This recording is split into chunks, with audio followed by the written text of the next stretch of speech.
Okay. Hi. Hi, I'm Jacob Grenz. And I'm Winnie Stone. And this is Come On in Queens. I think that it's getting more and more layered, our introduction. Yeah. Now we're doing the hands. We'll let it dance. Yes, we want to do a choreographed dance next. Oops, as I knocked the mic over. So who are you? Let's see, what's my tidbit today? I'm a violinist. So I started playing violin when I was 11 years old. Okay. My brother and sister both played the upright bass, and I wanted to play in the orchestra, so I was like, I'm going to play the most challenging instrument. I played in orchestra all through high school. Do you still have it? I do still have it. So, like, when we take picnics and stuff this summer, can you bring it and, like, play us soft music under the willow trees? I will have to start practicing. Violin is one of those things that if you don't practice every day, you lose. Oh, my God, yeah. I bet it's so hard. When I got sober, I took lessons for a year to get my skill back. So I would, once again, because I haven't practiced, would have to take lessons. Yeah. But it was fun. Like, I played in Chicago theater in pit orchestras for a while. Made zero money. It's hard out there for performers. So, yeah. How about you? Who are you? Who am I? Well, I'm a woman digging through my hair. Which I'm sure we'll see much more of.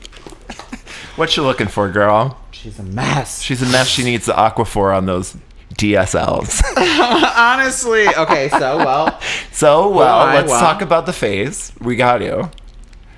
Here she is. Welcome to my new face. We talked about it like the last two episodes, how this was going to happen, and the facial feminization surgery has happened. It has happened. And here we are. Happened when I without a hitch. The surgeon said it could not have gone any better. The nurses, when I woke up, said we've never seen like the result directly after surgery like look so good. Great. It's changed every day. Obviously, this has a lot of settling to do. I don't aspire to look like a Hunger Games capital citizen.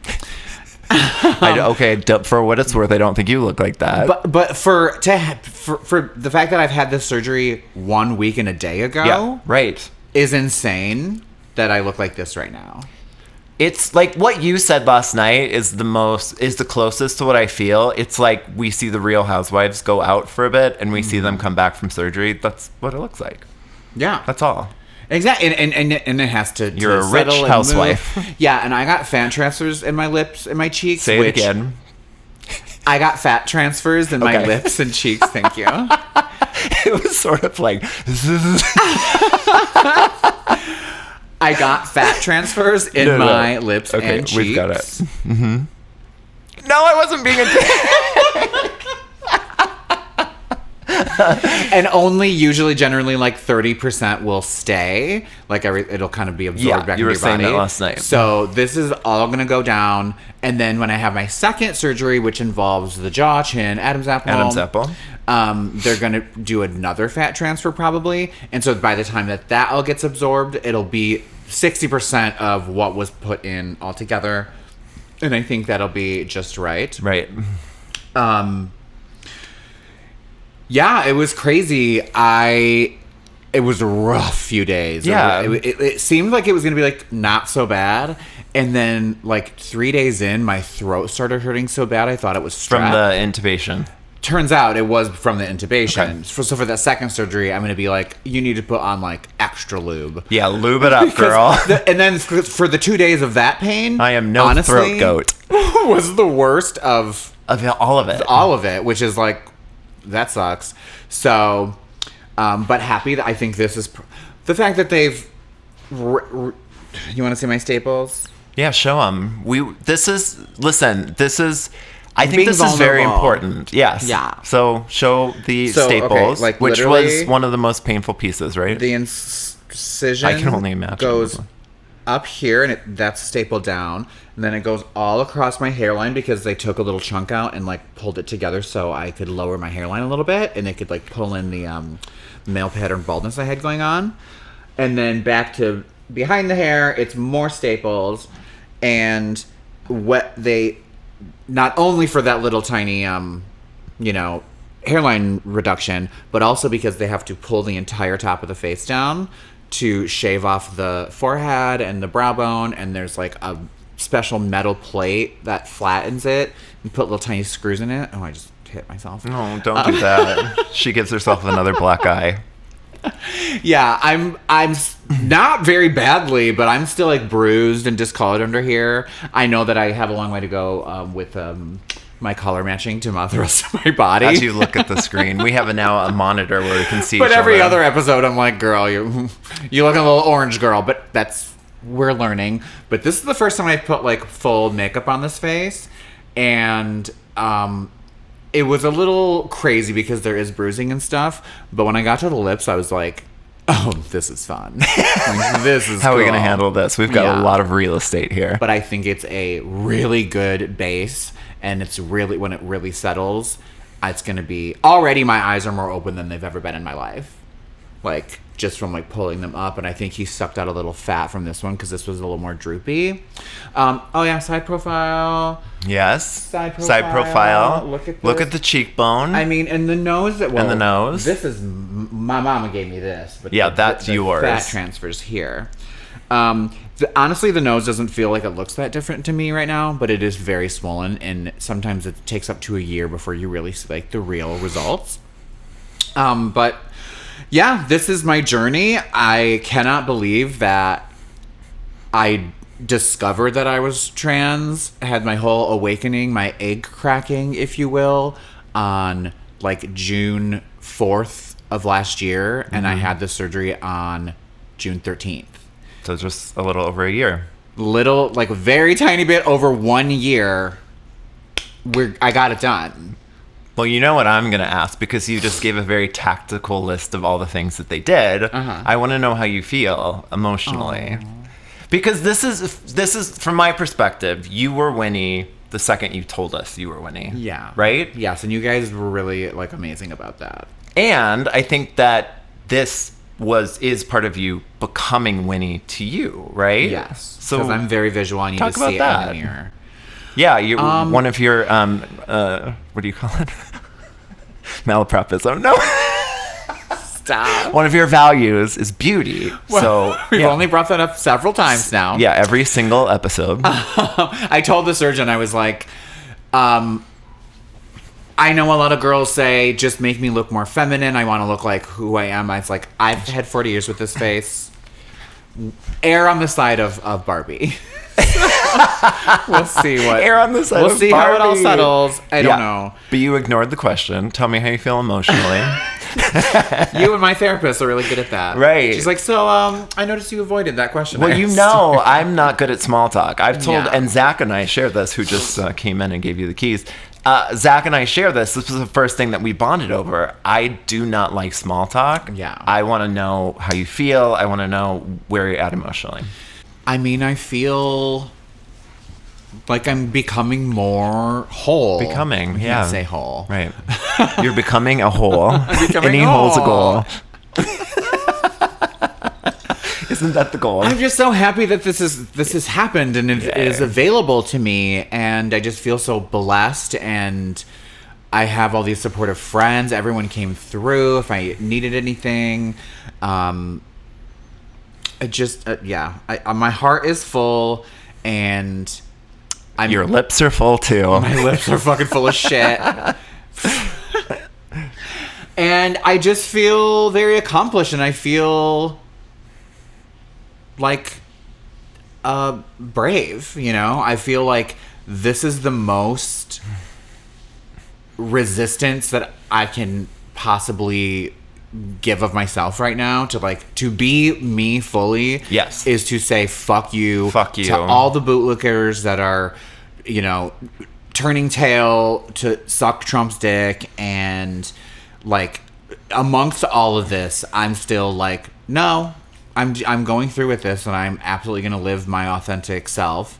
And all the stares that I got, because after I got my splint off yesterday downtown, of course, I popped into Sephora and went to Marshall's, and I got a lot of stares and looks because I was like jump scare. But I was like, I thought I would feel not okay with that. But I was like, whatever, as far as they know, I'm just like a rich white woman that just got like my top off, you know, my like yearly lift. I think for me, it's been, as I said, the second you said you were Winnie, But it's an amazing thing to watch you become Winnie, right? For you to see Winnie and for you to become... I even noticed last night, like, you seemed like you already have an amazing personality. You were even more, like, open. Do you feel that? Yes, no. Every day in this journey, I feel like I'm just getting more and more accepting of myself. Things keep clicking, like, oh, yeah, I remember... like right before I had my realization, I got a gym membership for a year because I was like, I think maybe the answer to what's missing is if I try my best to get like a hot bod and can get like the boys to like me more and to attract like the attractive ones that I want and stuff. I was like, I just need to do that. And I was in there for a good month. But when I had this realization, I was like, okay, like that is what I was the hole I was looking to fill was this. Well, that's kind of Stop saying hole. You can say hole as often as you want to. Have you ever read The Velvet Rage? Long time ago. Yeah, I mean, it's more specific to the story of gay men, but I do think it applies to queer people in general. And life in general, but this book speaks specifically, and I can't speak to anybody else's experience except as a gay man, right? So the things that we experience as, queer children, and then we come through that, it becomes all about, if I get to this thing, that's when I'll be happy. Yes. If I have the perfect job, if I have the perfect home, if I have the perfectly designed, bathroom and bedroom, then I'll finally feel like I've become myself, or I'll finally feel comfortable in my skin. And like you're saying with the gym, if I have this body and people are attracted to it, that's when it's going to be me. Yeah. But none of that shit is going to happen. No, none of those external things. But it works with this too, because I can't say, well, I'll be happy when my face settles, because then I'm going to be in the second surgery, and then that's going to be swelling and recovery, and it's going to be a long fucking process, and I have to make my own happiness every day. Every day. I cannot say, I will be happy when this. Like, we have plenty of friends, like, I often have people coming to me with stuff like comparing themselves to where other people are at their age and whatnot, and it's just like, you can't do that. No, you have to focus on your own happiness, and you have to understand that next thing is not going to make you happy. What's inside is going to make you happy. Yeah, and this is helping me, of course, inside. Yeah, there was some fear around even if it would happen. So you're on the other side of it. I'm so excited for you. And like you said, I think I have found myself in my life delaying happiness or pushing it out because there was some circumstance in my life that wasn't quite right. And there's always going to be some circumstance in your life. Other shoe's always going to drop. Yeah. People are going to die. Shit is going to happen. People are going to die. It's true. I mean, it's true. Like, something bad is always going to happen. So you have to be like in the mindset that you can trust yourself, that when those things come up, you can handle it. Yeah, I thought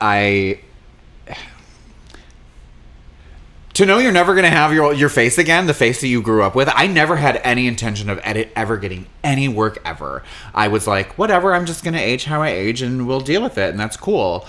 And then, so when this happened, it was like a total 180, obviously, because I got like everything. I'm getting everything done. But, it's for a cause. Yeah, I mean, the thing that really struck me about the last episode when you were talking about this is how you said, as much as I may put out that I'm okay, I still feel like a boy in a dress. Mm-hmm. And to me, that was like you saying that this is what you need to soften the edges of that and to truly feel like you are Winifred. Yeah. Oh my God, I'm going to tear up. Oh, okay. Good cry, bitch. No, girl, I have no moisture left in my body. Well, since we're on like sort of a sad topic, I just want to talk about my little outfit today. I realized like 2 days ago that this is going to be like the Pride episode, essentially. My favorite Pride ever was after Trump got elected, and then in LA, they scrapped the parade and said, we're doing a march. And so everyone just dressed up, and we just marched. That. Yeah. And it just felt so good to be Get the corporations out of there. Yes, we're not sitting there looking at fucking Lockheed Martin coming down with their rainbows. Right. Like, no, we're doing this. And this year, I don't know what the vibe is. I don't know. I probably won't even make it down to Pride because that's a lot of people that... It's a lot. It's overwhelming. Our Pride is like 1 million people downtown Chicago. Not downtown, in Boys Town. The inverted triangle is a symbol that was used. It was the patch that was given to gay men and transgender women during the Holocaust. Mm-hmm. And since then, we have taken it back. It's our symbol. Yeah, it was our symbol before the rainbow. Like, and I love that. I love taking back that power. It really speaks to me, and I thought this is the most appropriate to do the pink triangle. I had the thought I wanted to like do something. I'm always a little bit like You're dark, a crafty girl. I want to make some like a little bit more of a statement, but I was like, I don't have time. Well, this morning when I dried this, I noticed that the bleach had like opened up some holes. Wow. And I was like, okay, HP. That's perfect, yes. HP means higher power. Okay, HP. So HP, I took a little brush and like made them open a little bit and threw some like red paint. And I think it's beautiful and is saying, we're in danger. We're in fucking danger. Trans people, definitely. I mean, we're the scapegoat for this whole thing. Yes. Trans people and immigrants. Yeah. And... which are the like most vulnerable class. Yeah, which is it's an old playbook, Yeah, story as old as time. Yes, but it is very much happening right now. It is. It is very scary, and I just wanted to say something, and so I did this. So you did, and I look like I almost want to go down to like the Pride festivities just to show it off. I look like I just came out of Tommy Bahamas, and I'm on my way to a cruise. Yeah. Did you hear Jeremy singing back there? Our technical director. Okay, this is the only man that I've ever met who can hit Christina Aguilera's Reflection in full voice. Like, not even kidding. I love that. In the car, full voice. Yes. Not in tune, but full voice. All right. So... I'm going to scooch over to you. This is our cantankerous uncle, Matt Sturgott. Okay, I love the word cantankerous. What the fuck? Describe it. Please do a definition. We don't need a correct one. Snarky and cranky, and but we love him still. And we love him. And we also have been fed you for 2 weeks. Right, lasagna. Oh, yeah, and he cooked me food for my recovery. So yes. That's nice. So that was wonderful. And he is, what would you say your connection with the English language is? It was the first language I learned. Correct. Right? I also like to use my knowledge as superiority. There you go. Your knowledge is superiority. We're talking about etymology today. Yes. Okay. Yeah, so we want to brief. The through line of the past few episodes has been... Since episode 1. Malapropism. I said it, malapropism. We thought it was something different. Yeah. We used it for everything, even mispronunciation of words. Mm-hmm. And our good friend Matt here has an opinion about everything. Yes. But he's also very smart. And superior to everyone. Yes. So we allow it. Because he's funny. So and I'm not wrong. Give us a history of malapropism. Please let us know what it is. So... the reason this came about is I was listening to your podcast, even though I don't care about Survivor. I'm supporting friends. We love that you're supporting us. Okay. Look wherever you want. And I heard about malapropism. You used it incorrectly, and I thought that was ironic. Yeah. But let me ask you this. Did we do that? No, you just mispronounced it. At any point? No, but I mean, was the act that we did a malapropism? No. But when I said bop and weave, that was not a malapropism. No? Bop and weave is what you meant to say. No, bob and weave. Bob and weave is the actual saying. And I said bop and weave. Yeah, that's a malapropism. Okay, so we did one of them. But you just mispronounced it, and I thought that was funny. Got it. Yes, okay, yeah. So that started you using it incorrectly to piss me off. No, we're just that dumb. So this started as an inside joke, and I informed you what a malaprop is, and I brought notes, so I don't perform malaprops. It comes from the 1775 play The Rivals. Jesus. Where the character Mrs. Malaprop, she's high society, but she uses the wrong words and therefore is an idiot. Right. It comes from the French malapropos, meaning poorly placed. So when you use it on accident, I can write with both hands. I'm amphibious. Okay, but so it doesn't. It is what I thought, that it comes from a word where if you break it down, this means know and this means appropriate, now, which is to take over something or copy something. No. All of that's wrong. It's all just wrong. Winnie. Poorly placed. It's poorly just placed. Wrong. You did it incorrectly. Okay. Yeah. It's not a workaround. Yeah. So on accident, I'm amphibious. It Yeah. could also be used to humorous effect, like the play. So I started seeing a dietitian. It's called Healthy ... and I refer to it as Hungry Hungry Hippos for humorous effect. And I wrote, based on your podcast, what a malaprop is not. Okay. It's not when you stumble over your words. Of course not. Well, you said that it was. It's also not when you interrupt somebody. No. Yes, I was completing your sentences incorrectly. Okay. All right. And you kept saying malaprop. Yeah. And that's wrong. Okay. All right. So, stop it. So wait, I haven't learned anything. What are you telling me? So what is it? What does it mean? And how? What does it mean? When have we used a malapropism? Tell us that. We did say the first. It's when bop and weave. Bop and weave was our only malapropism. Really? Yes. Yeah. Because then you said, "Oh, it's a malapropism." Yeah. And then I came around and said, "So then, give us some examples of like two in the bush is one high in the sky. Were you not two in the bush, one in the stink? Were you not paying attention to the two examples I gave? No. She's a woman now. So I can write with both hands. I'm amphibious. Yes, that was the. He's an excellent dancer. He does the flamingo. Okay. Instead of flamenco. Oh, flamenco. Got it. Yeah. Okay. Bone apple tea. Bone apple tea. That's wrong.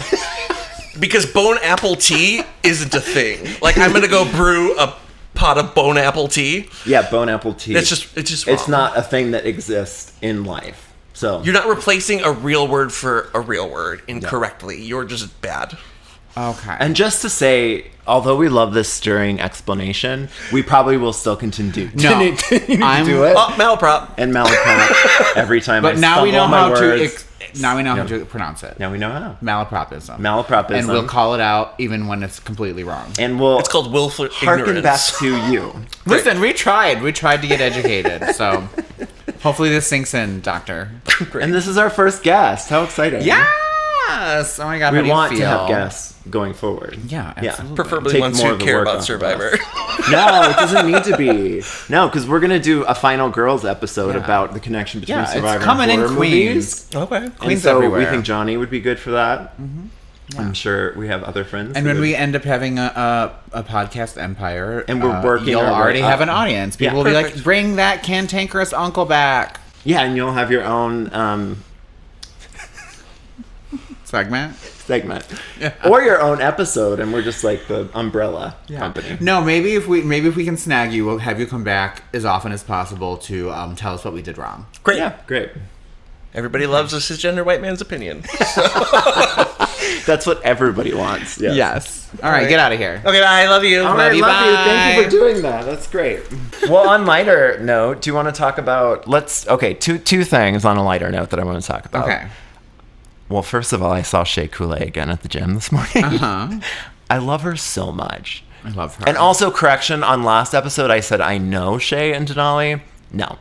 They know I exist as a human being in the world because they've said hello back to me. Yeah. They don't know me. I don't know them. You know Shea. Yes. Yeah. So, I love her so much, though. If we ever end up in a social situation, you must introduce me to Shea. Oh, absolutely. Okay. She's so sweet. Like, even when, she's like hella famous now.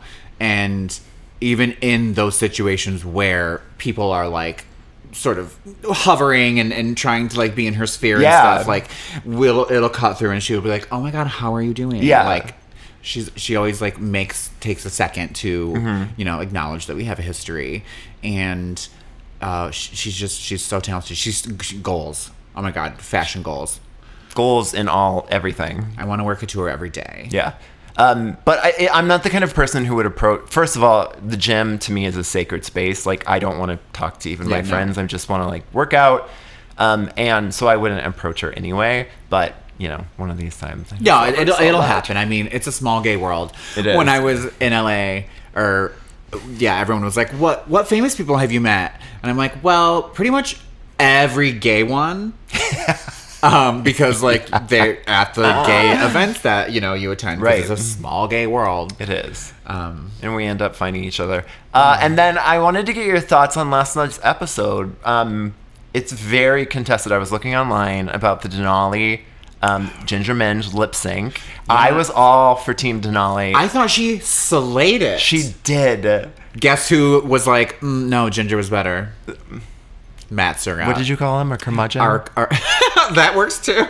Cantankerous uncle. Our cantankerous curmudgeon uncle. We love you. Yeah. And we're still going to malaprop as amazing. But he was all about Ginger, and she did win. Rue gave her the fucking thing. Matt sometimes has to be contrarian to everybody else. That is true. Okay. But he's also a theater bitch, and so he was like, she's giving, even though she's not like jumping around. But did she? She's giving. See, because here's the thing. I recognize when someone is like frantic. Do you remember that one with Hello, Kenya Michaels? Yeah. Oh, it was You Make Me Feel Like a Natural Woman, and she was going crazy while Latrice was just killing it and holding her park and bark. Yeah. Right.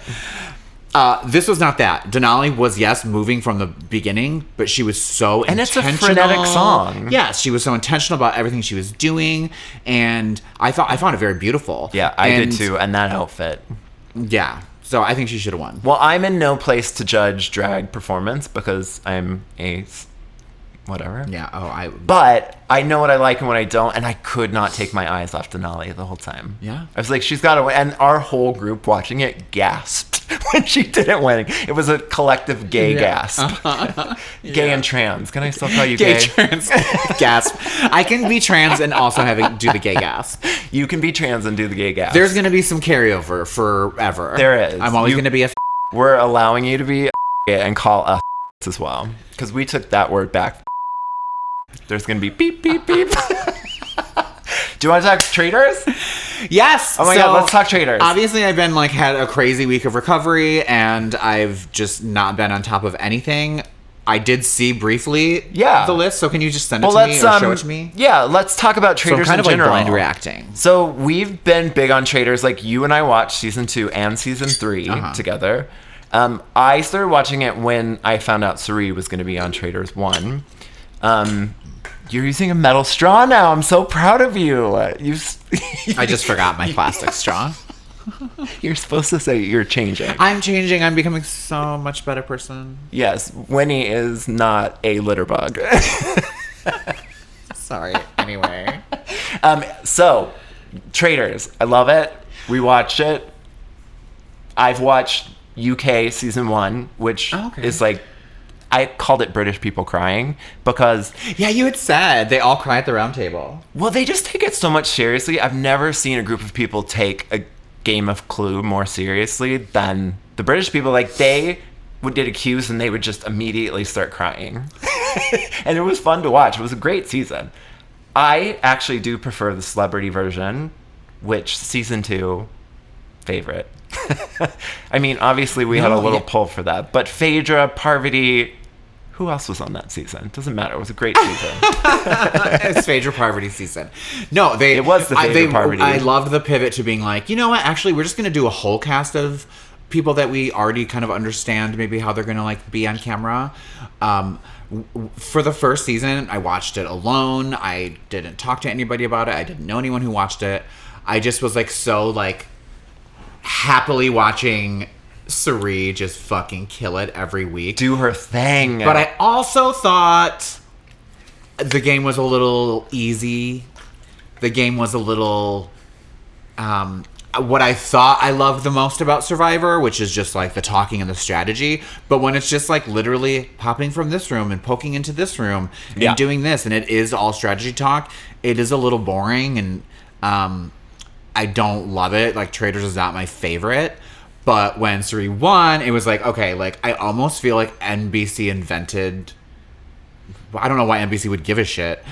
But, like, it felt like it was made for Suri to finally win. It kind of was. Yeah, it felt like her thing. That's taking it away from her. She did everything. She killed it. She deserved that win through and through. That woman is the best liar I've ever seen. Yes. Yes. I agree with you. Love her.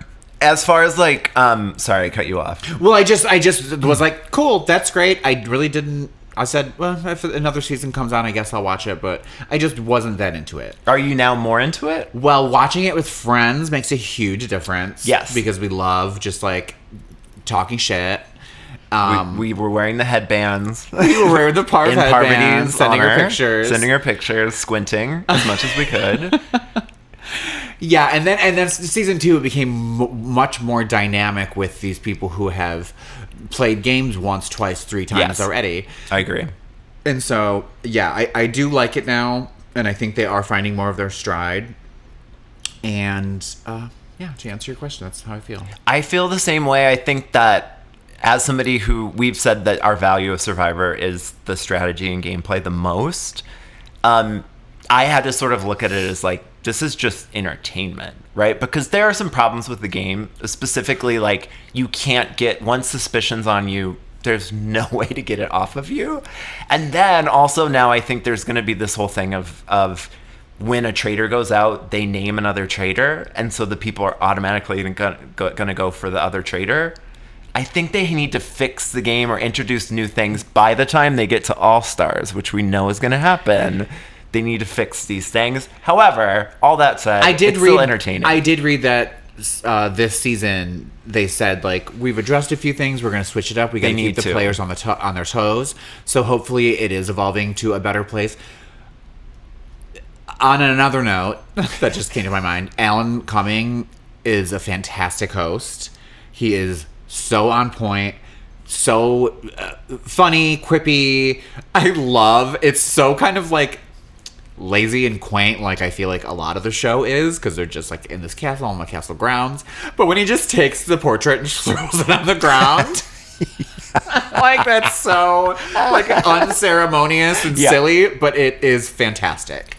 And I'm growing to love it, and I'm growing to love that everyone's on board for being like, we have to wear the most elaborate costumes. Love the costumes, yes. And it's all about like, oh, did you get a stylist? Did you get a stylist for this? Like, I fucking love that. Obviously, I love fashion, and so I really appreciate that. And I love discovering new people I've never known. I'm not a Bravo girly at all. So Phaedra was a great surprise. Great introduction. Although her leaving Atlanta was not great circumstances. I know it's not Bravo, but I, like the rest of everybody, I was not aware of Gabby Windy, and now she's amazing. Oh my god, Gabby was my favorite. Let's talk about just our most excited to see people. Obviously, we have to talk about the survivors. Natalie Anderson, love her. Love her. Yeah, so she's on our thing. Where? They're the twinnies right there. She's the twinnies. So she was on San Juan del Sur, an excellent season. Blood versus Water 2. Loved that Famously, season. Her sister got voted out first. Yes. So she did not have a partner the whole time. Yes. And then went to the end. Correct. And won. I was like, she won, right? I couldn't remember. She won, and then she came back for Winners at War, and then she got second place. So she is a great Survivor player. Also, a huge personality. She's been on Amazing Race. She's been on Survivor. They originally were on Amazing Race, so I knew them because I watch Amazing Race. So I was like, oh, the twinnies. She's going to have a lot of amazing things to say at the round table. And she doesn't back down. No. She's never going to back down. Yes, you're right. That's a good point. Her at the round table is going to be... It's either going to bury her because people are going to be like, we don't like that fucking attitude, or it's going to like, she's going to slay because she will be like, this is why I think you're a traitor, and this is why I know you're a traitor, and she's going to convince people at that table. The other one that I was very excited to see on here is Rob's sister Nino, who got... Can you believe it? Turned away for Survivor 50 and ended up on Traitors 4. Much better. To see him in this scenario is going to be... so amazing. I saw somebody made a compilation. Maybe you even sent it to me.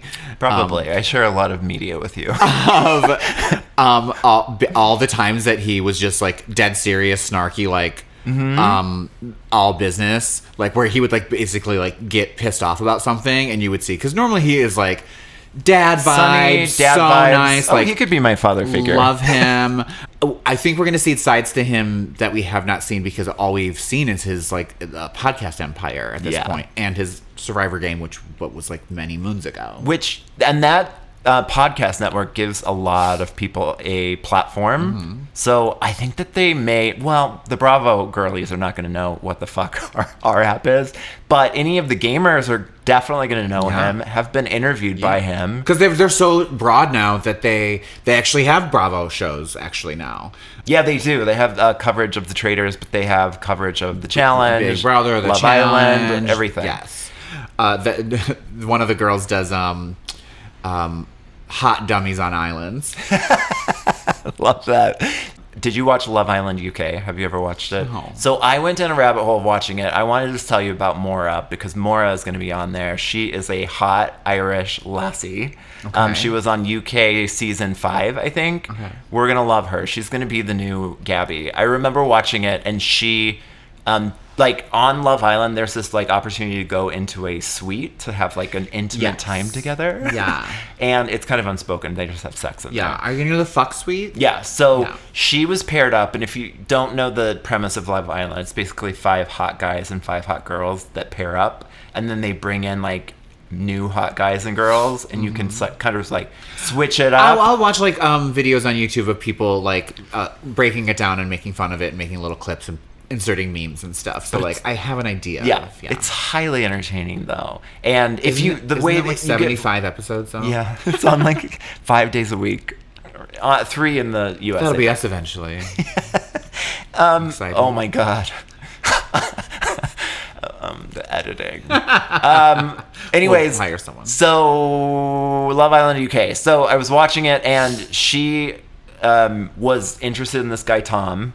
And he's hot, like really hot. And they were going to go to the suite, and he's like hanging out with the boys. And she's like, "Are you ready to go to the suite?" She calls over to him from a little ways away. And he's like, to the boys, "Well, we're about to see if this mouth is big, like it's," or something, like makes a comment like that's derogatory. And she fucking calls him out on it, says, "You like, I don't know. I would have probably been like, "Oh, he's hot." Well, I wanted to get your take on the Big Brother people like Tiffany, because I don't know. Well, yeah. Tiffany played a fantastic game.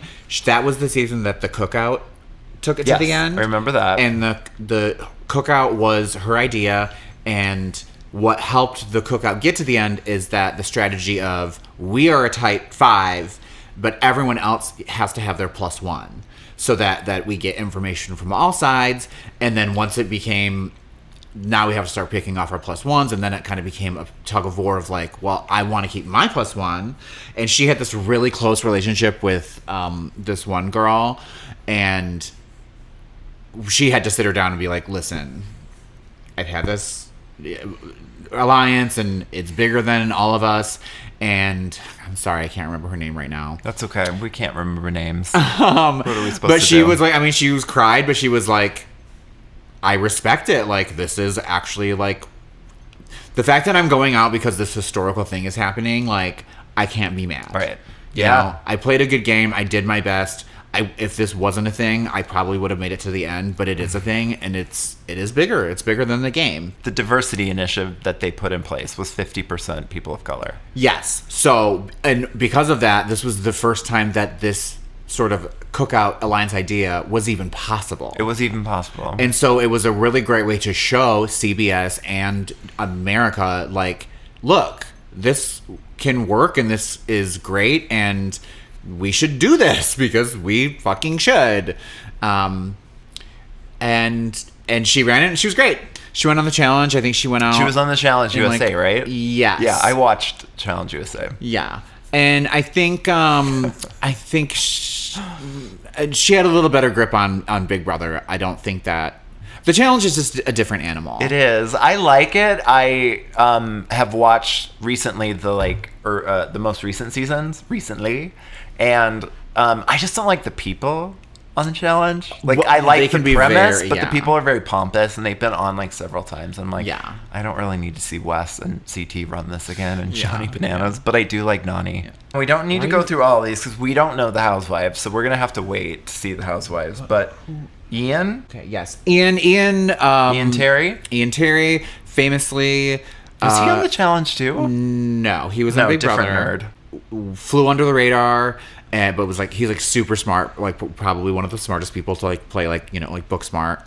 And he ended up going to the end with Dan from season 2 of Traitors. Oh, God. That everyone had huge expectations for, and then he kind of blew it. He blew it. He blew up Phaedra and Parvati's because my thinking is Big Brother is such a slow game. Yeah. You're living with them every single day. You have to like work it every day, all day. Traitors is you've got a day and a half to figure out what's going on before, like, you know, you kick someone out or whatever.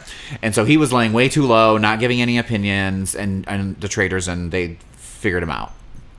He played a great game, worked with Ian the whole time, got to the end, but because his jury management was shit, because he's kind of a pompous asshole sometimes, Ian won. And he's a winner? Yeah, Ian won Big Brother. Wow. Against Dan, who was like royalty. It'll be interesting to see Ian thrown to the wolves of Traitors.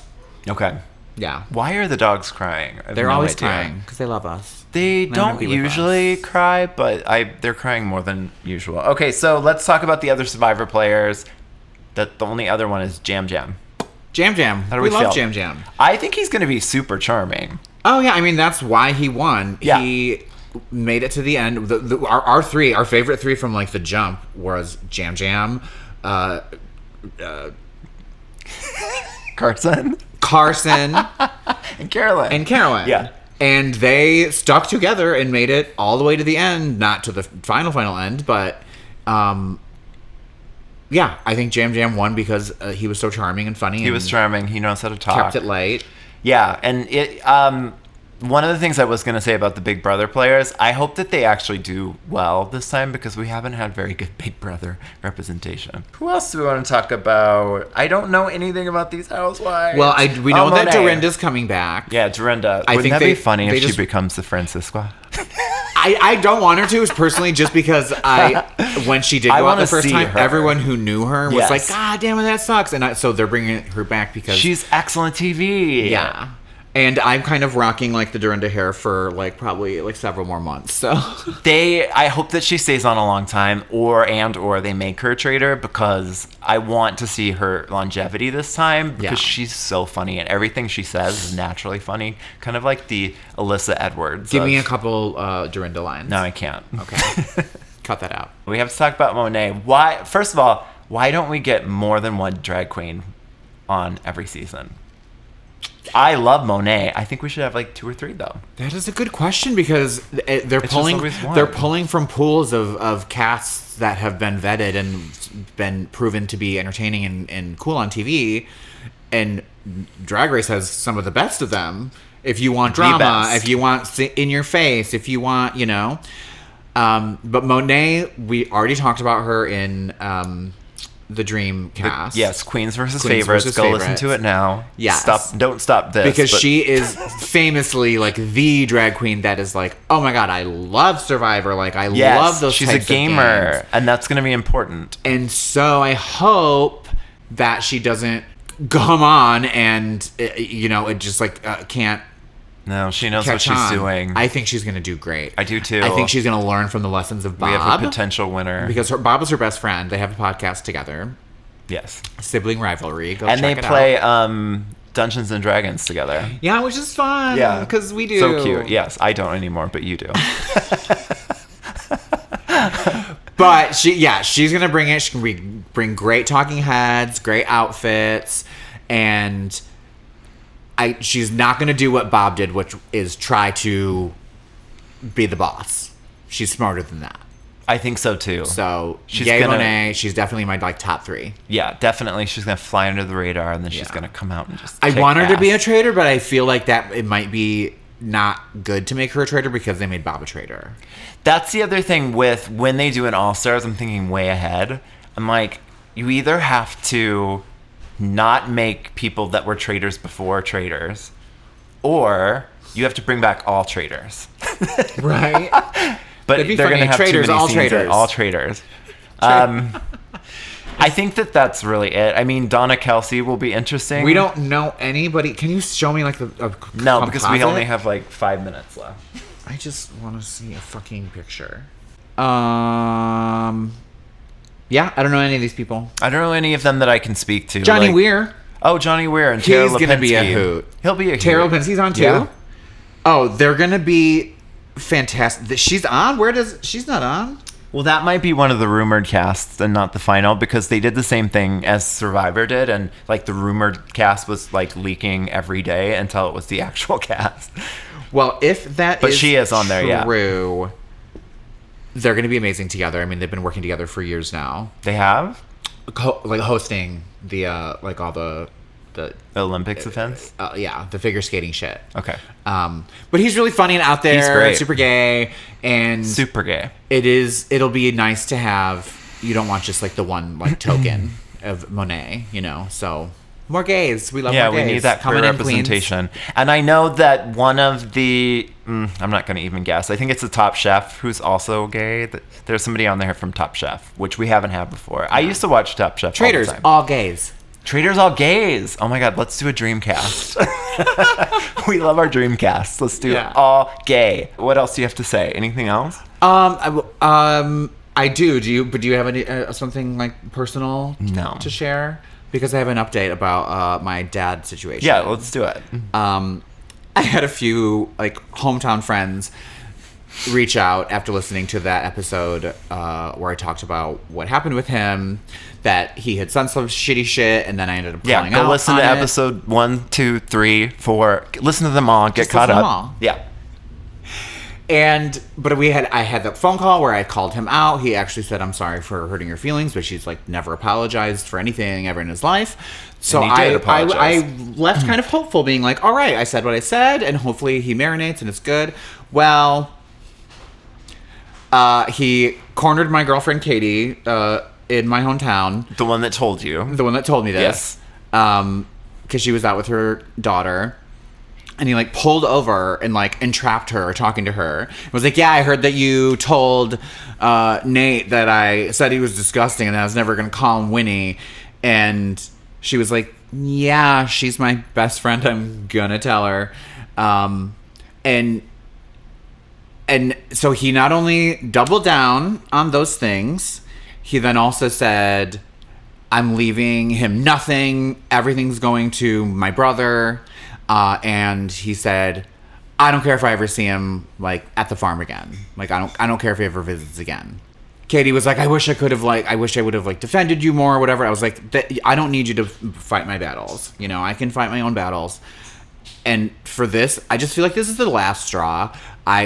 For years and years and years now, I keep giving him the benefit of the doubt. Keep saying, oh, he's just old. He's just grumpy.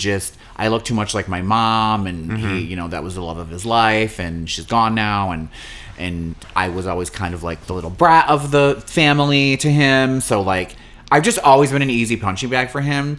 But every single time I think, well, that's okay. I talked about it. We're moving on. Things are going to get better. No, he's stuck in his ways. He's made up his mind. I'm no longer going to feel bad, and I'm going to do my goddamn best to stop putting myself in that situation again where I'm like, but maybe. It's like, you know what? Honestly, ball's in his court. If he ever fucking wants to talk to one of his only 2 children ever again, that's going to be up to him. I'm not doing this anymore. Like, this is who I am, and he knows this is who I am. I'm just really sorry that he cannot, for the life of him, have a relationship with his child. Yeah. Like, and I've told that to his face when we have gotten into it. I've been like, do you even like me? Like, do you want to have a relationship with me, or do you want to hold some fucking Parent Plus loan from 20 years ago over my head? Anyway, this is not therapy, but it is part of this sort of trans journey, and I want to put that out there to help anybody who that's their deal. Because a lot of people get absolutely fucking kicked out and disowned and really bad things. And this is an example of things were good and things were like fine and he was accepting of me, and now he just decided he's not.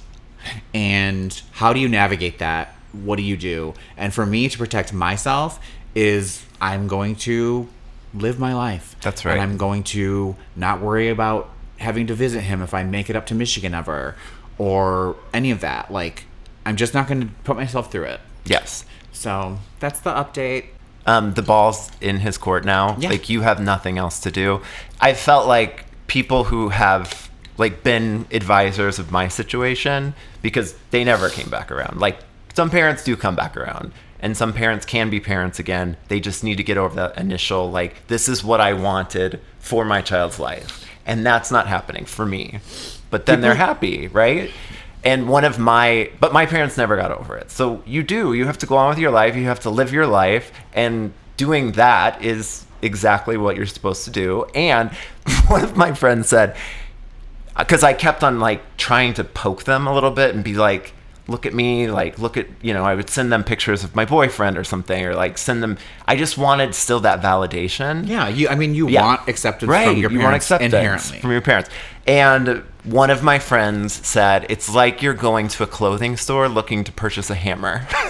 Like, you're going to the wrong place for that, in other words.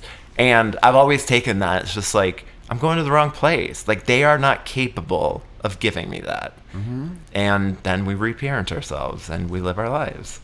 Yeah. But I hope he will come around. He's got a lot to lose, more than you have to lose, it sounds Absolutely. like. I just don't understand how you can have a child and put so much pressure on who you want them to be and who you expect them to be, because it's never going to be that. That happens with adults too. Like, you have to just meet them where they're at and love them for it. There's a different type of parenting that we were not privy to. And a lot of people have those kind of parents. Like, if Jeremy would have transitioned, Jeremy would have done anything, they would have been fully behind him. Lost my mom in 2018, but... Was it 2018? Yes. That's when I realized that the other day, that your sister died in the same year. Wow. So we had some rough 2018, 2019. Yeah. Well, in fact, I rewatched Survivor. I was so depressed that I rewatched Survivor from 7 to all the way to, I think we were at 35 at that point. Sweet. Yeah. But she would be my hugest cheerleader. She would have been down 14 times already. She would have been here for my surgery for 2 weeks. I mean, I would say she's rolling in her grave. She's cremated. But wherever she is, she whether is she's fucking dust. absolutely disgusted with my father. And she's my biggest cheerleader. I know it. Yeah, I feel like I've had more... This is going to sound a little out there, but I feel like I had more of a relationship with my dad after he passed away.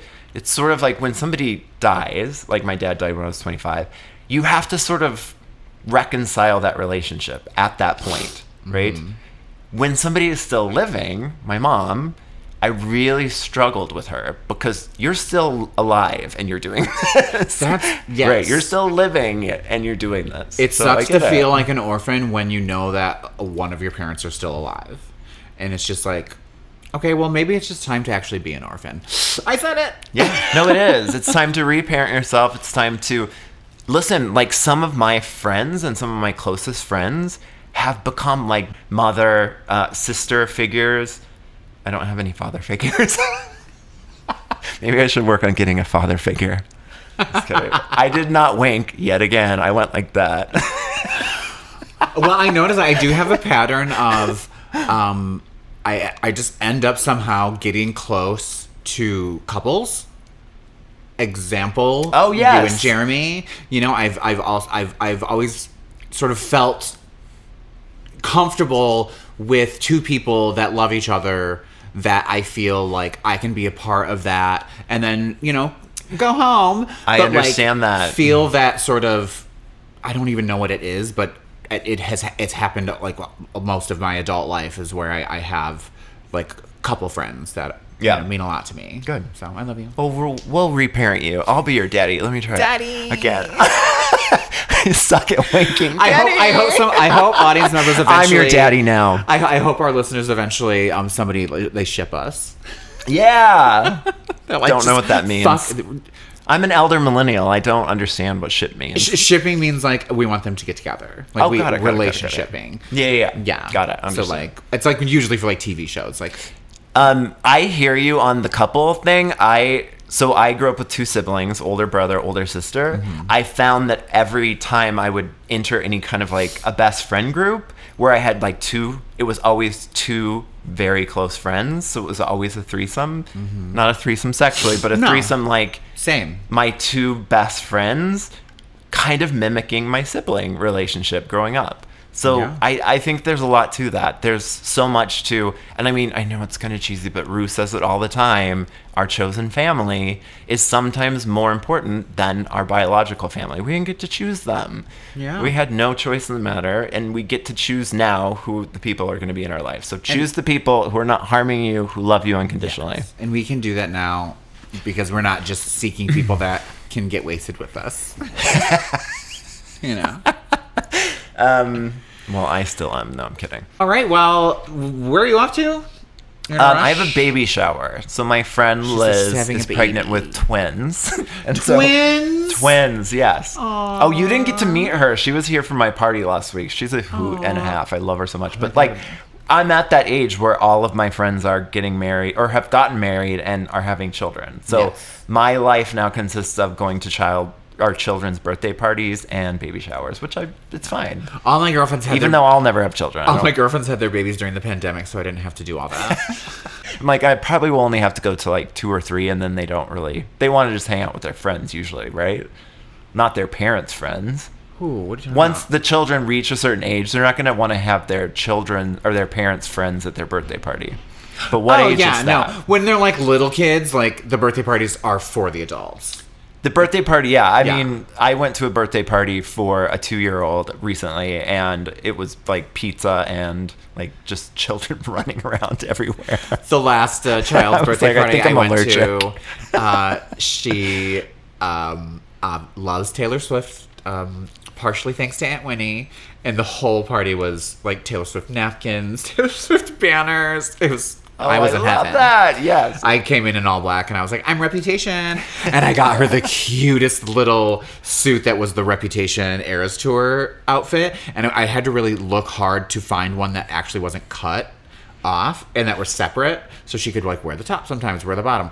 Because it shows skin. But in the one I got her, it's like skin colored sleeve, skin colored leg. It's so cute. How old is this girl? She was like turning 4.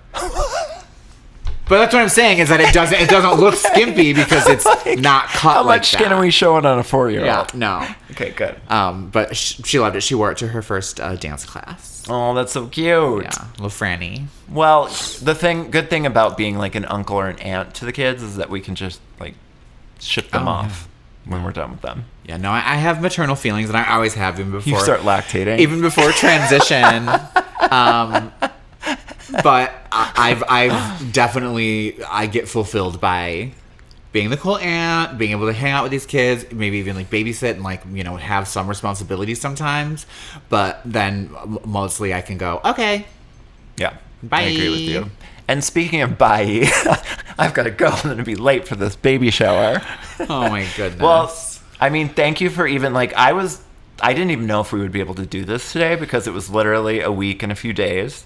So you made it happen. Yeah. It's very vulnerable to like, I was thinking like this is just a way we can memorialize this, even if nobody watches this, which we hope that people will. As we start to grow, it's not just for them. It's like, it's not just for people who watch. It's for us to memorialize this time. Yeah. Like we used to have photo albums and things like that. Yeah. And now it's like, how do we keep track of our lives? Like a video diary. That's what this is. 100%. And I'm really bad at like taking pictures and making sure we have those things. Me too. And I wanted to be like, you know what, let's just take a week off and regroup. I'm still sort of sore and whatever. But I was like, no, we need to stay consistent. Mm-hmm. Because we just need to keep building momentum and growing and hopefully people are liking what we're giving. And I hope that, I really, really, truly hope that there are some trans people out there that can see my story and go, oh, I'm an older person and I'm realizing this like late in life, or even a younger person just being able to just see. Representation matters. Visibility matters. Yes. I feel like I look like a fucking bee-stung capital citizen, you know, but it is what it is. You know, I know this will settle. I know that I'm going to look like a hot bitch eventually, but for now, she's just rich white lady that just got topped off. That's right. But she's not. But she's not. You are loving your tits. Well, anyway. I'm talking about my shirt. You keep feeling your tits. I do that too. They're growing and they're itching. They're growing babies. Happy Pride. Happy Pride. Happy Pride. Resist. Revolt. Revolution. Yes. Let's fucking not let them tear us down. No, and as they get rid of the LGBTQ suicide networks, we are here for you. So reach out if you need anything. Come on in, queens@gmail.com. Oh, our email. I don't ever check our email, but I will now. Okay, bye. Wonderful. You know what? Because it's Pride. Here's your Flint. Here's your Flint. Here's your rainbow Flint. Here's your rainbow Flint, bitch. Here's your rainbow Flint, bitch. Oh my God, we did it. I love you.